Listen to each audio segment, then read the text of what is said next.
You know Stuart and you know James. Let me introduce the rest of the panel. We have Richard Jackson, who is the Principal Sustainable Development and Regeneration Manager for the London Olympics Delivery Authority. We'll talk to him in a second. Hi. And we have Tim Brooks, who is the Managing Director for Guardian News and Media. Gerard O'Neill, the Chairman of Amarach Research, Ireland's leading market research company. And Roger Steare, who those of you who were in the very first session heard from briefly, who is a corporate philosopher in residence at Cass Business School. Welcome to all of you. And I just want to start off with a question to you, Richard, because we're talking about changing business models, completely changing paradigms of business, although I swore I'd never use the word paradigm on a platform like this. I've blown one of my resolutions already. But surely your enterprise is very hard to do that. I mean, you are about building a huge construction project, concrete, steel, all of these very energy-intensive components that go into it, and then a whole bunch of people fly from all parts of the world to attend it, and then they all go home again. Surely it is one of the most unsustainable things that one could possibly do. Discuss. What an introduction. Let me start with setting some context. We are a 7-year project. We won the bid to host the Olympic Games in 2005. We've worked on the principle of 4-2-1, so 2-4-1, sorry, 2 years to plan and design the site, 4 years to construct the site, and then next year, by mid-2011, we hand over the venues to LOCOG, which is the London Organising Committee for the Olympic Games, to start hosting a series of test events running up to the Olympic Games itself in 2012. And we're all very excited about the Games. In terms of the construction job, and I work for the construction part of the London 2012 project, we're delivering a site which is 2.5 kilometres squared. We're delivering 5 permanent venues, a number of temporary venues, 30 new bridges, an awful lot of new utilities running underneath the park. We've undergrounded about 6 kilometres of transmission and distribution networks. So it's a massive project to be undertaken in the 4-year period that we've set ourselves. And in some ways, I think the challenge for us is that we've got to hit our budget. We've got to make sure we deliver on time. You can't move the date of the Olympic Games back to 2013. But also, we are a new organisation. So from 2005, we don't have the history of some of these other organisations here. We're setting ourselves up. We have to bring in a new senior management team. And we also have to bring in a whole new lot of staff and create a new culture to deliver what we set out to deliver. I think one of our biggest challenges in setting that culture was setting the vision. And I think, for me, if there's 3 or 4 things that we've learned this morning, the first of those is having the strong vision around sustainability.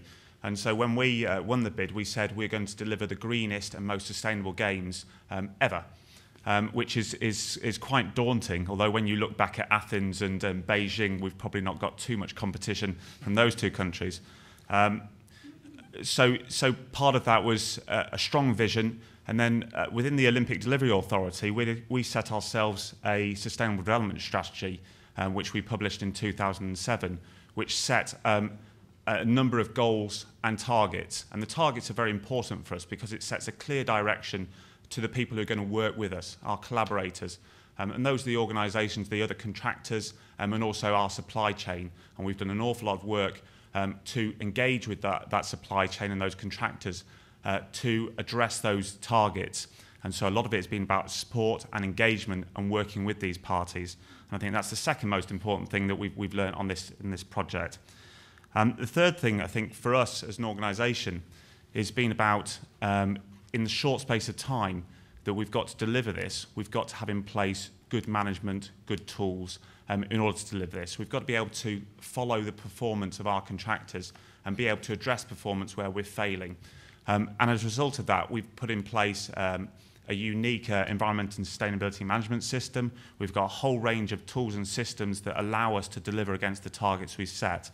And just to give you an idea of sort of what we're achieving on the ground, We've demolished a number of buildings from the former site. 98% of the materials from those buildings are being reused back in the project. 97% of the waste from the construction project is being recycled and reused. We're sourcing all our timber from legal and sustainable sources, and we've got a significant challenge around the chain of custody for that timber, but we're meeting that challenge. We're delivering a whole new parklands within the Olympic site. We're delivering new biodiverse space, 45 hectares of that. And we're reducing carbon emissions. And we've set ourselves a goal to reduce carbon emissions within the buildings by 50%.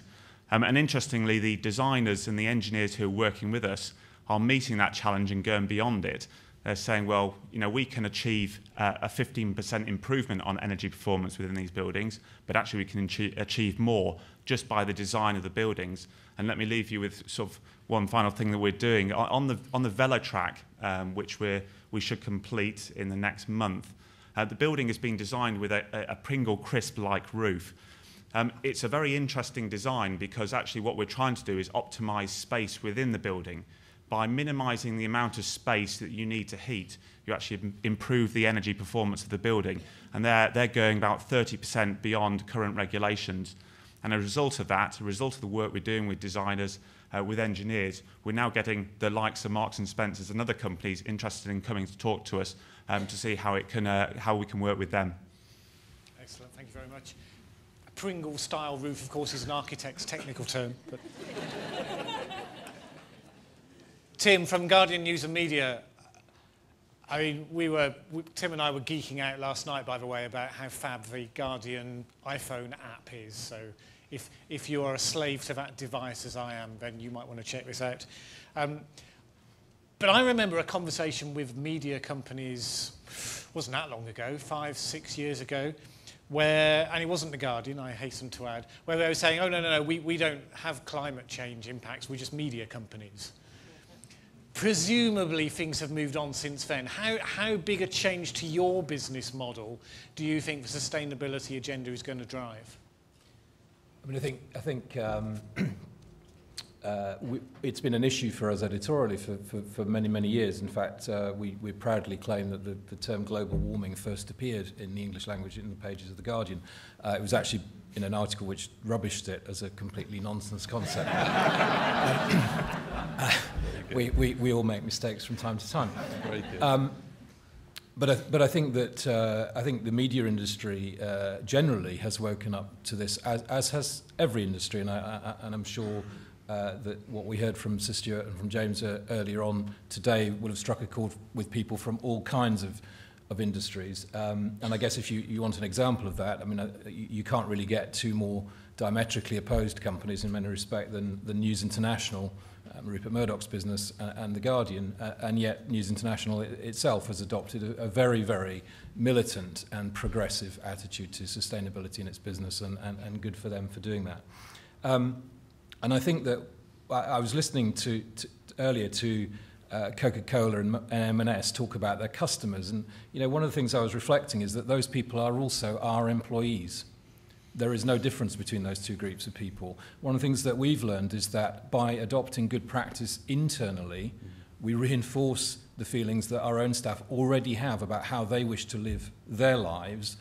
That makes them enjoy their work more. They get more from that work, and that is reflected in, we believe, in better outputs. So you have this virtuous circle where your staff are also your consumers and your consumers and your consumers, and actually they are simply expressing those societal trends that we've heard about this morning. The question always is to the extent to which you can lead and the extent to which it's dangerous to get too far ahead. And was mentioned, Malin, you mentioned earlier, George Monbiot, who writes for us regularly, who's, if you like, right at the front of the queue, and what we're constantly trying to do is keep up with those people at the front, but not leave people behind at the back, and you just have to acknowledge that people move at different paces. Right, thank you. And Gerard, from Amarach's point of view, we've spoken a lot about how businesses are moving towards sustainability, but the thing that I really notice in all the discussion we've had so far is that it's not consumer driven per se. There's a lot of acceptance out there if you can do things in the right way that consumers will go with you. But all of these businesses are talking about how careful they have to be to do these things in the right way so they can take their customers with them. What sort of trends are you seeing in the way that people are telling you about how they view sustainability and what they are likely to do about it? I suppose what we're seeing is that a lot of our clients here in Ireland, the marketing people we deal with, they're in a trap. They're in a pricing trap. They've been for 2-3 years cutting prices, doing buy one, get one free offers. They've dug themselves into a hole where they've actually educated consumers in Ireland to think just about price. And I think they've made a huge strategic mistake. The rationale for it is obvious in an economic context, but they're now in a hole that they need to get out of. And the consumer's kind of showing them a way to get out of the hole, but sustainability is part of that if they can, as marketing people, respond to it. For instance, we know from consumer psychology that about 30% of a typical purchase decision is about the price. 70% is about emotions, it's about feelings. And yet, an awful lot of marketing right now in Ireland, and I'm sure it's happening outside of Ireland as well, is about that 30% of the decision. And I always think of Warren Buffett, who knows a thing or two, I guess, about these things, who said that price is what you pay and value is what you get. And right now, by emphasizing price, we're undermining the value, particularly the value created through the sustainable strategies of many of the companies operating in Ireland and elsewhere. Price is one-dimensional. It's higher, it's lower. Value, it's no longer about adding value. It's about multiplying value. And when we talk to consumers, they're looking for ways in which value is enhanced by the companies they buy from. Sustainability is a wonderful way to multiply value. Give you an insight from behavioral economics, for example, the famous insight around social norms. People are very influenced by what other people do. And famously, some hotels tried an initiative to encourage people to reuse their towels. And the message was, it's good for the environment, it's good for the planet, please reuse your towels. Typically, maybe 15-20% of people bothered. Next time round, they had a message. 70% of the people who stay in this hotel always reuse their towels. Suddenly, usage went all the way up. Because it's all about social norms. And that's an insight that from behavioral economics that marketing people, companies that are focused on sustainability should be using. But it's a little bit more than that, because right now there's a crisis, I think, for business in Ireland.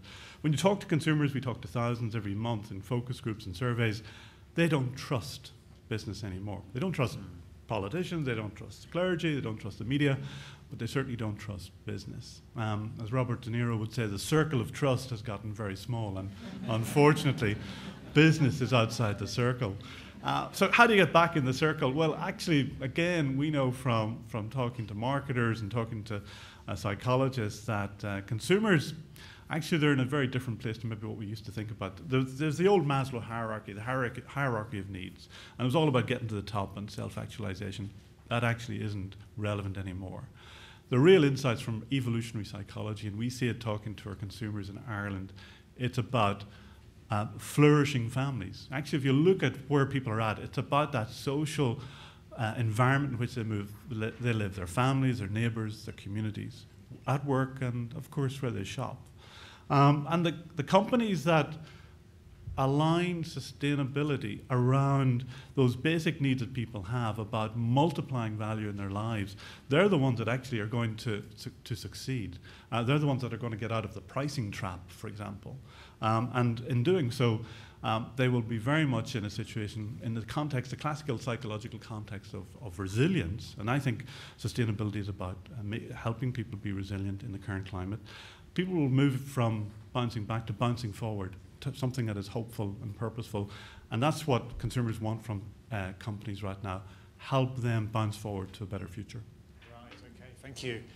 So we've had quotes from Albert Einstein through to Robert De Niro today. I mean, this is incredible value you're getting from this.